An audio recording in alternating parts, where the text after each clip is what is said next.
Tototi nemakorokoto zvakare seWicknell Chivhayo vatengera mudzimai wavo Lulu a brand new Range Rover 2025 ye$280,000 sechipo chekutanga cheValentines. Izvo zvamutsa mutauro pasocial media.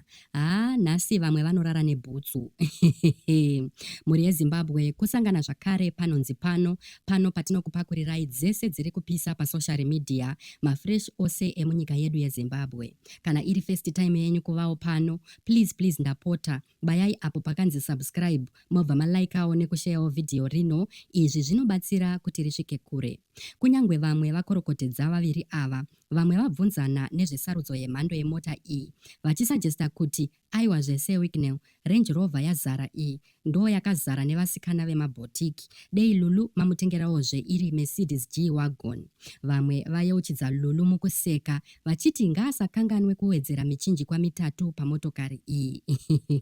Zvisinei, haasi munhu wese afarira chipo ichi. Vamwe vapomera Chivhayo mhosva yekushandisa mari yehurumende zvisizvo, vachifananidza nemaitiro aiitwa naamai Grace Mugabe, Gucci Grace. Vati zviwanikwa zvemunyika zviri kubiwa, asi vanhuwo zvavo vachinetsekana nekuoma kwezvinhu munyaya dzezveupfumi.